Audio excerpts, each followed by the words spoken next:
See this one coming. I mean, it makes so much sense. I think this changes everything in Pittsburgh. I mean, y'all know we had been saying to go through and sell George Pickens with how nasty this situation is. You know, we've also been saying, oh, Justin Fields, not that interesting. Well, maybe those two things are a little bit different.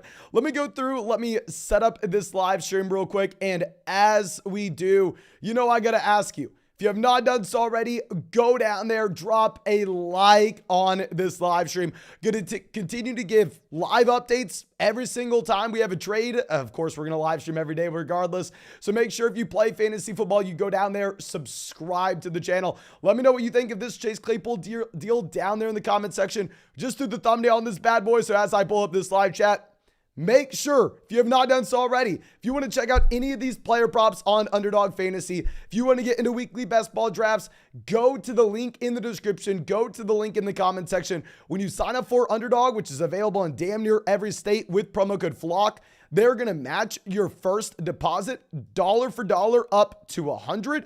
And on top of this, because I worked my butt off to get all this, y'all know a month ago, we had the Cooper Cup over under half a receiving yard line, that free bet. Well, this week on Sunday night, for anybody who has signed up with promo code FLOCK in the past, or anybody who signs up with promo code FLOCK before Friday, you are going to be getting another free bet with the Derrick Henry half a rushing yard. Like I said, I'm no mathematician, I'm no rocket scientist, but it looks like a pretty good spot to take that. You can find the link in the comment section, find the link in the description.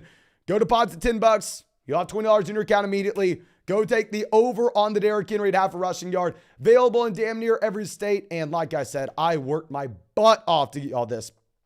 But where do we want to start? Do we want to start in Pittsburgh, or do we want to go through and start in Chicago? You know what? Let's start in Chicago, right? I think that most people want to hear about Deontay, about George Pickens. We'll get to them in a minute. But let's go over to the Chicago Bears, because I think that this is exactly what Justin Fields needed. I mean, to be completely transparent, if you've been a part of the flock for a long time now, you know I'm not a Justin Fields guy. You know I spent the entire 2021 year saying how overrated Justin Fields was, how everybody in fantasy football was going crazy with Justin Fields for no reason. A lot of people hated us for it. I think we honestly turned out to be right. But if we look at Justin Fields over the past few weeks in Chicago, they've been pretty damn good. If we look at the Chicago Bears last Monday night against the New England Patriots, they win 33-14. Justin Fields, 82 rushing yards and the rushing touchdown. We obviously know that from a fantasy football perspective, that rushing upside is absolutely everything. The man has 179 passing yards. The passing volume is not there, but hell, they boat race the Patriots. Of course, they're going to go through. They're going to run the ball over and over again. You had 14 carries for Justin Fields. You had 15 carries for David Montgomery. You had 12 carries for Khalil Herbert. You had 3 for Tristan Ebner. You had a total of what? Let me do some little napkin math here. I believe about 38, almost just call it 40 carries 2 weeks ago whenever they stomped the New England Patriots. This past week, I've actually had a lot of people in the live stream, at least last night, they were telling us, oh, Mason, I'm going to go get Justin Fields off the waiver wire. What do you think? I mean, hell, he looked pretty good against Dallas as well, where he goes through, he has 2 passing touchdowns. He has 60 rushing yards and the rushing touchdown as well. And I say, you know what? No, please. Let's not take too much away from the Dallas Cowboys game. I mean, Dallas stomped them. Dallas was playing prevent defense in the second half. Of course, Justin Fields is going to look acceptable, but I don't know. Now at this point, if you are getting Chase Claypool coming over, this is kind of exactly what you needed if you were looking at the Chicago Bears. Because let me pull up how bad this wide receiver core has been. I would argue that the Bears have had easily the worst wide receiver core in the entire NFL, even if you like Darnell Mooney.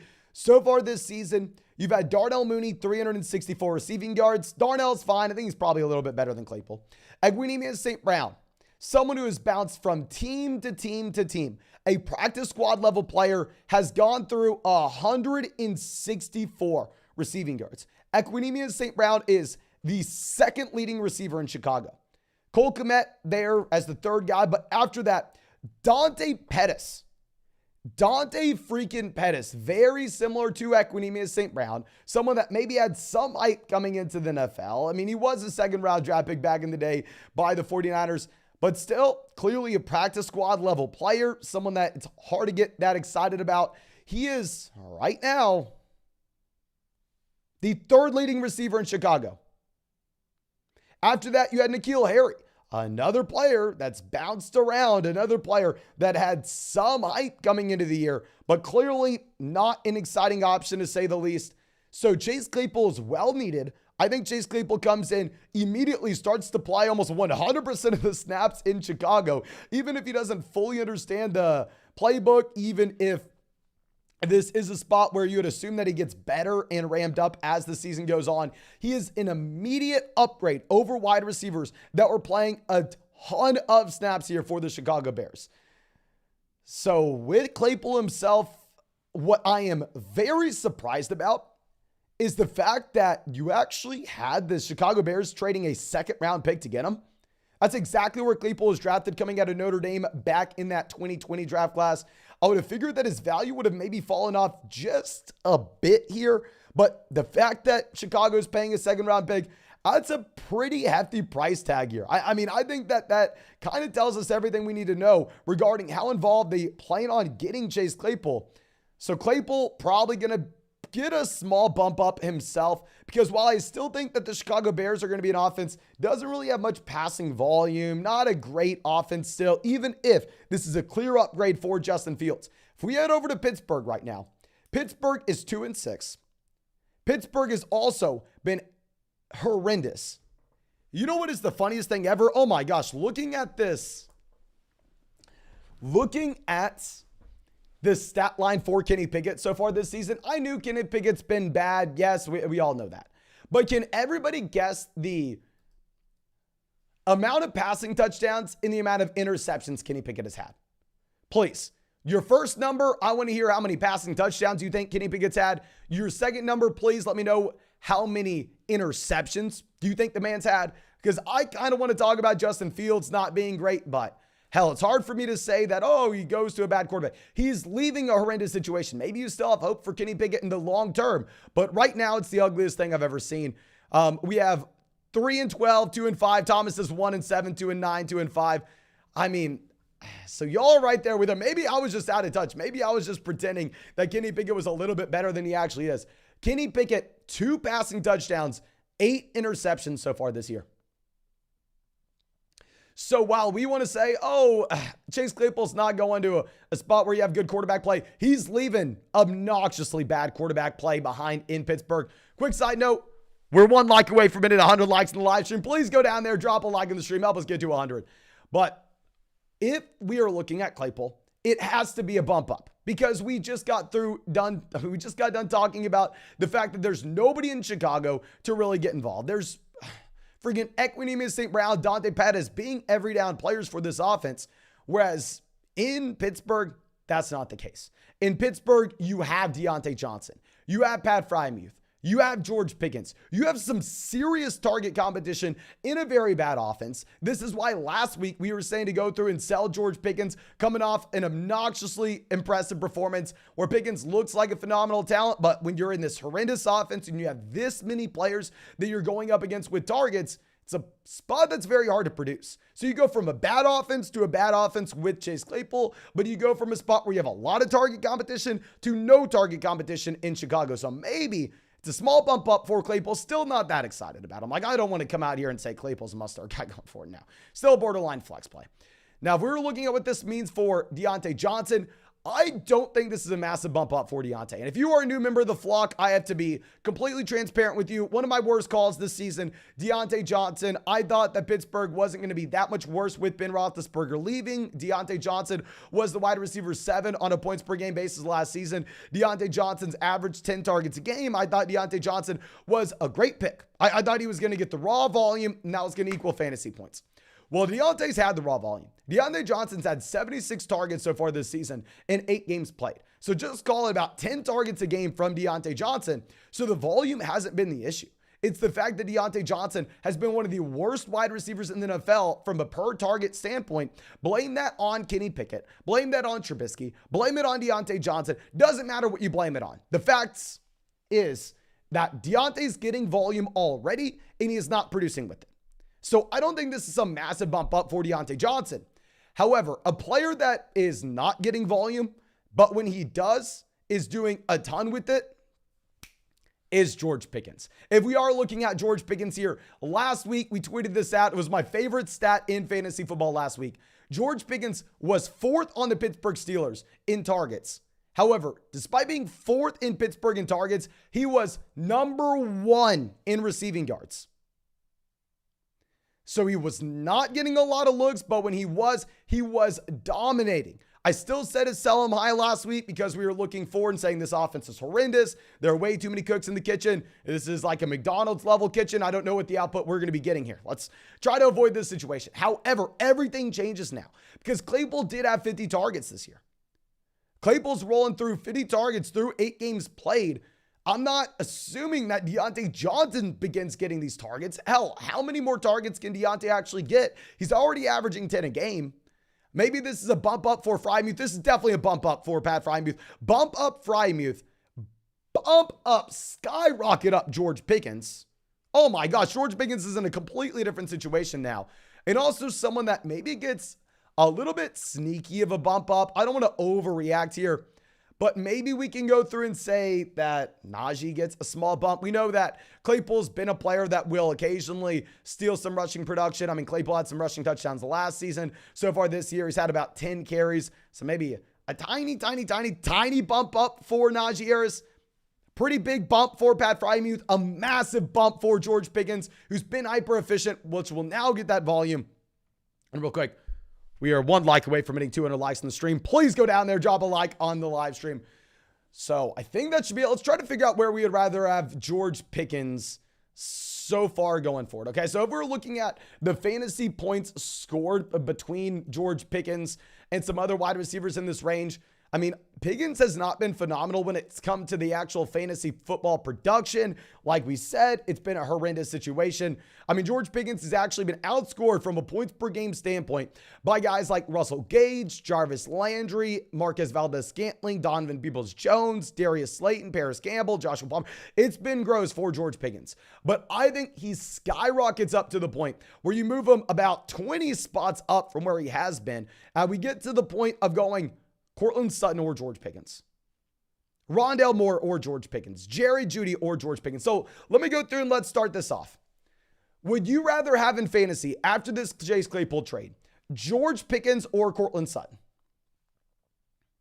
Please let me know in the live chat. I think that 100% Pickens is the biggest mover in this deal. Claypool gets a small bump. Like we said, Deontay doesn't matter. Freiermuth gets a bump. But let me know right now, who would you rather have? George Pickens or Cortland Sutton? Y'all know I'm not a Sutton guy, but I will try to be a little bit unbiased here. So we have Sutton, Pickens, Sutton, Pickens, Sutton, Pickens, Sutton, Pickens. So it looks like most people would prefer George Pickens. We still have a couple Cortland Suttons in here. So maybe that's about a good call of where we should expect his value to go. Now let me know this one. Would you rather have George Pickens or DJ Moore? Both wide receivers in bad offenses. I mean, obviously, DJ Moore doesn't really have much target competition in the slightest, whereas Pickens now has less target competition. Pickens has been more efficient from a per-target standpoint. I'm imagining that most people would rather have DJ Moore. Personally, I think I would rather have DJ Moore, but let me know what you're thinking in the live chat right now. Yeah, everybody's saying DJ Moore as well. We actually have some George Pickens over DJ Moore, which is a little bit surprising, but let's go one other receiver. Terry McLaurin or George Pickens. With Terry McLaurin, been good over the past few weeks. You've had no John Dodson. A few of those weeks, you also had no Logan Thomas. You had no Diami Brown. So interesting spot for Terry McLaurin. I know some people are hyped with him having Taylor Heineke in here instead of Carson Wentz. But would you rather have George Pickens or Terry McLaurin? Okay. So it looks like it's split a little bit between Pickens and Terry. I think that's about the range where you should be expecting George Pickens. I think George Pickens is now in that borderline high-end wide receiver 3, and I know that sounds low, but go pull up wide receiver rankings. It's hard to be a high-end wide receiver 3 when you're in a bad offense. I think he's a low-end wide receiver 2, high-end wide receiver 3 now in fantasy. Regarding Freiermuth, I'm not even really going to ask you you'd rather have. I just want to tell you exactly where I would rank him. As I pull up the tight end ranks, please go down there, drop a like on the live stream if you have not done so already. Go sign up for Underdog Fantasy. Check out all these player props. Get into some weekly basketball drafts. Link in the comment section. Link in the live chat. Sign up with promo code FLOCK. They'll match your first deposit dollar for dollar up $200. And because I worked my butt off to get you this, you also have the Derrick Henry half a rushing yard line on Sunday night. So deposit $10, have $20 in your account. Go take the higher than half a rushing yard on Derrick Henry on Sunday night. So I think if we're looking at Freiermuth, we asked earlier, just about an hour ago after the TJ Hockenson trade, if people would prefer Hockenson or Freiermuth, and pretty much everybody took TJ Hockenson over Freiermuth. I honestly want to say, nope, that's not the case. I think now you easily have to have, Pat Freiermuth over TJ Hockenson. Give me Pat Freiermuth over Zach Ertz. Give me Pat Freiermuth over Taysom Hill. The only tight ends that I think I would rather have over Freiermuth at this point, Kelsey, Andrews, Kittle, and he's right there with Goddard. They are going to be neck and neck. I'll ask that question. Would you rather have Pat Freiermuth or Dallas Goedert post-Chase Claypool trade? Because I do think you get a bump up for Freiermuth. What's really surprising is Pat Freiermuth is in a spot where the man is 5 yards back from Deontay Johnson so far this year as the leading receiver in Pittsburgh. However, with Pat Freiermuth, the man's only played 7 games. He's played 7 games there. Okay. So it looks like most people prefer Dallas Goedert over Pat Freiermuth. Kind of split 50-50. I think that's about where you put him, around a top 5 tight end rest of season.